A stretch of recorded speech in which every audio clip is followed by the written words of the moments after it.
kayo ng pamilya ko. Kaya kung ayaw mo kumain, edi wala.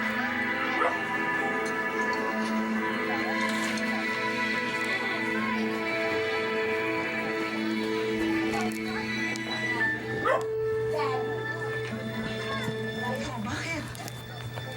Ayaw kumain eh. Kain tayo. Ito yung kinakain natin. Kaya wala tayong ulam, wala tayong pira, wala tayong biyahe sa jeep. Hindi naman natin siya pwedeng pakawalan. To all viewers, thank you so much sa inyong mga suporta. At minamahal ko po kayong lahat, mga subscriber at mga aking mga viewers.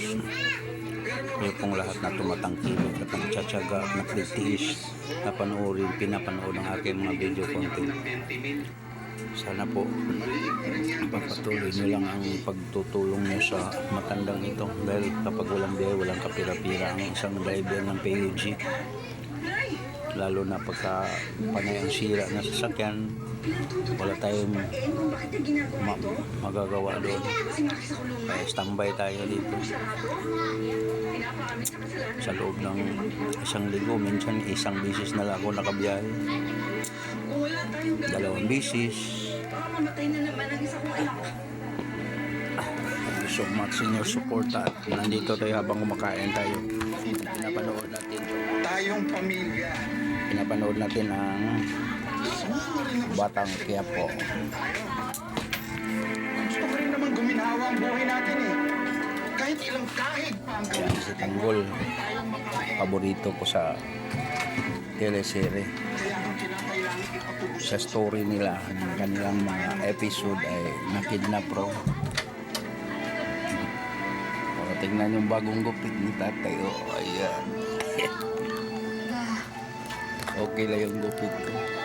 Alam ko naman yan, ito madali para sa inyo. Nandito tayo sa sala.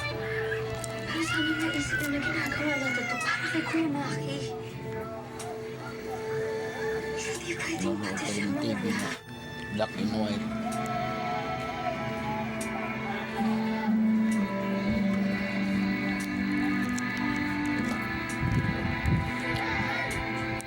Kumakain tayo ng hapunan.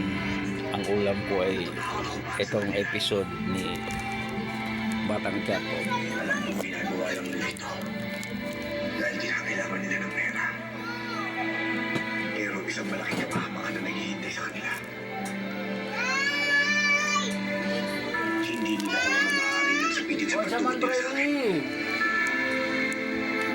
Siguradong papatayin sila ni Papa. Nag-unsam ka diya.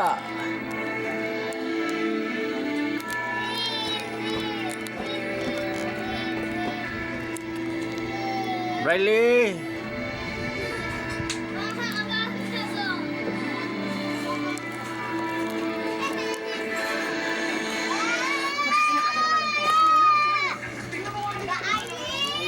Thank you for watching. Maraming salamat po sa lahat ng tumatakil sa aking video. Thank you so much to all viewers and subscribers.